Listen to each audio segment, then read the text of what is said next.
What figures that you had little to no expectations going into did you end up enjoying? So Wendell? For me, like I said before, Spoons from GoBots, and then started messing with him. I'm like, oh, this guy's super charming. Oh my god! And then just like I like the fists on him, like when you look at them from the inside and stuff like that, and how where the fork part of the forklift they come down, they go back up, and then like if you look at it, they have like the little feet with the boots on them. There's and molded stuff. details. Yeah. Yeah, there's molded. I like the molded detail on them, and I like the heft of them. So I really, really enjoyed that figure. Another one was where are we over here? Primus, actually. At the time, I was not big into just The Unicron trilogy as a whole. yeah. I was just like, I'm opting out of this completely. But then I started noticing, oh, they're re-releasing Primus with the 2-pack with what's his name? Unicron.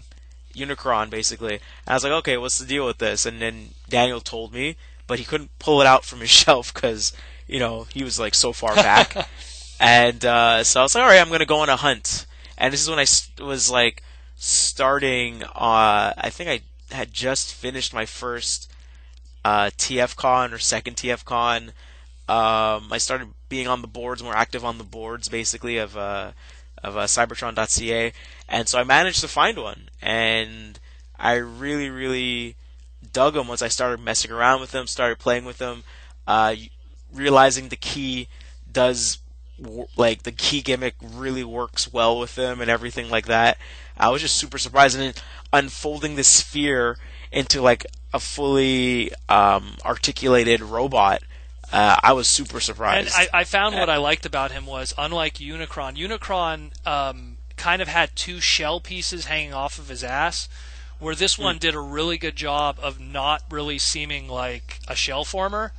Like, it does a really good job of turning into a perfect sphere and then turning into a robot that hides all that, sphere shape to him very well. Yeah. Does an amazing job.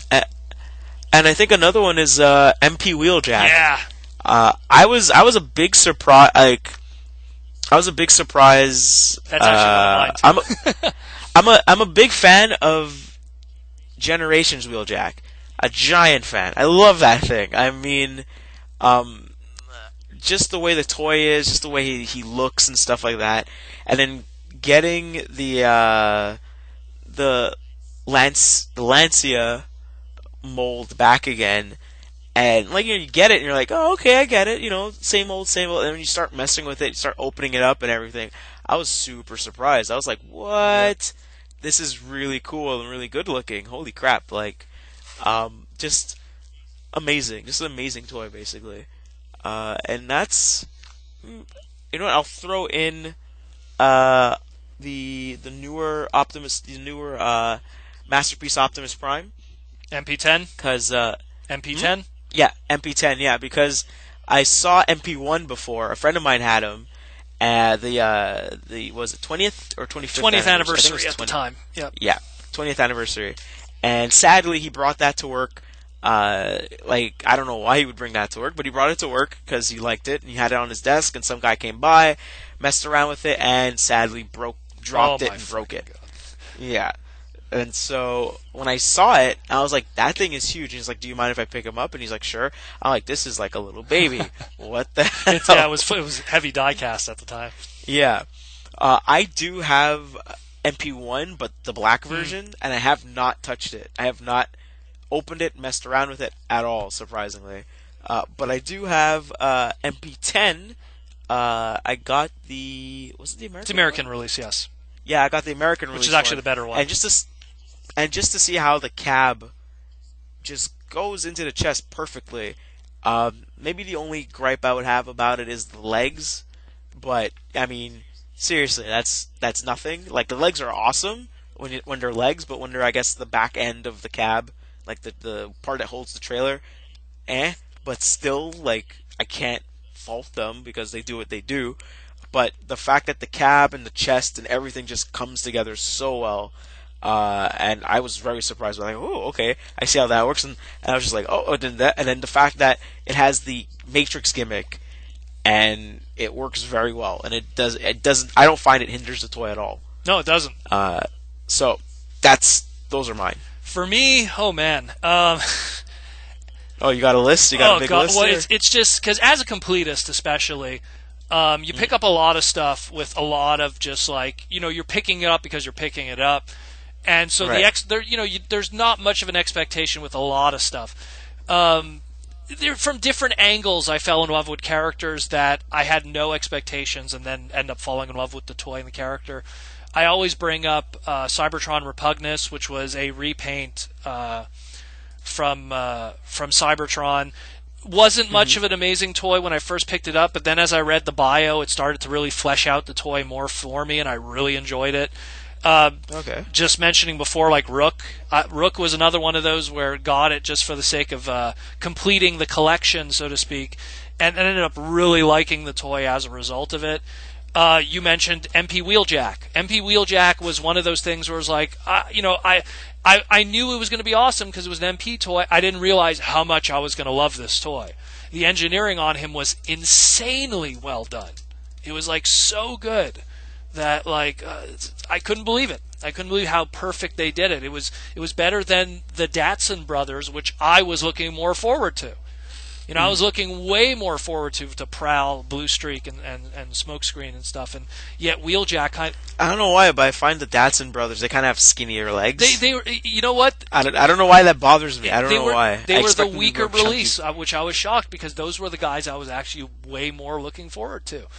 And then, of course, when Exhaust came out, I'm like, well, now I got to get Exhaust, because he's awesome. Because this mold by default now is amazing. What else was stuff that you know what? Funny one. People are going to think I'm a little weird. The Star Wars Transformers Anakin Skywalker / Darth Vader 4-changer. It's the one that turns into the Star Destroyer or it turns into a Jedi Starfighter.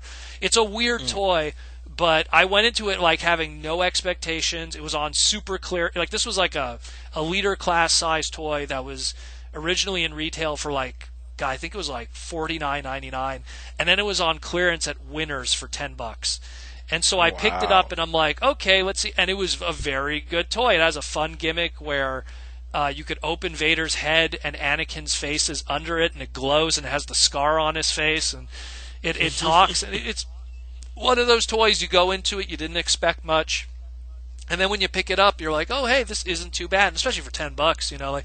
Maybe if I paid $49, it the whistle of my tune might be different. But what else? I'm just looking around my room. There were so many times when I've picked up stuff, and I just kind of had a low expectation, and then when you get it, you're like, this is an amazing toy. And I think most of the animated line was like that for me, where because at the time animated was always re-engineering new ways to transform something, because animated came around that same time as when Revenge of the Fallen's engineering was starting to settle in 2008, 2009, where they were saying, here's how we could change the way we transform Transformers. And animated was doing that with every toy. So every toy you picked up was always you would pick up, I don't know, Lockdown. And you're like, okay, whatever, Lockdown, one episode character at the time, no big deal. And then you transform and you're like, holy crap, this guy's huge. How the hell did they do that with a deluxe? Or even Rodimus, ignoring my love for the character, I would look at the legs and go, how the hell does this thing transform? Where you go, I ended up loving the toy more than I thought I even already would because of all the little cues and engineering there. And just looking at the whole animated wall in general, Black Arachnia, or Oil Slick, or Megatron, or Starscream, or Ultra Magnus, Blur, all of them were I kind of knew what I was expecting until I actually messed with them, and then I was like, wow. There's some really cool stuff here. It's a shame because I didn't experience the same thing with the series that came afterwards, Prime. Prime was a lot of the same, unfortunately. It was. For Prime, I felt the first edition RC was pretty cool. Yeah, it was. It has that they articulated were boobs. finally. I felt they were finally getting down the motorcycles. Yeah, I guess because they're getting the hang of the tech for the motorcycles. Well, and also I found that the the first edition wave had a little more engineering for not engineering budget for paint and stuff, where they were just nicer figures, and then the later releases of the same toys more or less were more gimped in terms of paint and stuff. They weren't as nice looking. I know, like the Optimus Prime from first edition, the Voyager was a really good toy. So and went for a lot of money for the longest time. People were always trying to hunt that thing down. There was a lot. I mean, there's so many. Just that's true. I think when we got Movie Prime, I think it was the which one was it? It wasn't the Deluxe Prime. It was the one above that. There's the Voyager. The Voyager. Oh, I know which one you're talking about. Number 2 for the second movie. Yeah, which had the Revenge Matrix of the Fallen. in the chest. The battle. The only thing good about Revenge of the Fallen was that. Yeah, the Battle Blade Prime was amazing. Yeah, that's. And then seeing how the arms hit up in the front of the cab, and that would be like how most Primes transform from then on out. Basically, and that's the thing is like Revenge of the Fallen and animated. The one good thing that really came from that era was whoever was in charge at the times that were doing designs, it really changed the game, in terms of like, here's how one thing turns from another. And it was, I mean, that Prime you just mentioned, Battle Blade Prime, the Voyager from the 2010 releases, with the Matrix gimmick and everything, really, really fucking good toy. That's like a must buy of the movie toys. There's not a lot of good movie toys that are must buys, but that's definitely one of them. But I could go on. Like, that's another one too that, like, I thought it was just going to be another Optimus, and it was a lot more. Yeah, a lot more than I was that. like, whatever. Like, Daniel was like pitching it to me. I was like, whatever. He's like, well, here, have him. I'm like, okay. Wait, how do the arms? Where do I put the arms? He's like, you put them in the front. Wait, what? That doesn't make any sense. It's Optimus. Yeah, but this is this Optimus. Blah. Yeah, it was a really good toy. Oh, and then the fact that the feet have bits of the bumper in the front, so it goes from the feet all the way to the front. Well, see, and again, that's something that like that lockdown kind of started, and same thing with Rodimus a little bit. Like they were able to pull that shit off from animated and really bring that into the movie line, and just some amazing stuff. Again, like that's such a loaded question, especially with me, because I look around this room, thousands of Transformers. And it's just like I could go on and on about so much. We didn't even get to the alternator. Oh God, series. Alternators! Jeez, every single one of those. The return to vehicles. Yeah, basically. more or less. Not really. It was Car Robots kind of did that first, but it was real robots, vehicles. But then we got this. Hey, you can hide them in your die-cast scale collection, more or less. Your 1x24 scale. Yeah, exactly. Of die-cast cars. No one would know in a lot of senses. But yeah, so that was that question. Brent, thank you. Malwave, thank you very much from the boards. That's a very loaded one, that's for sure.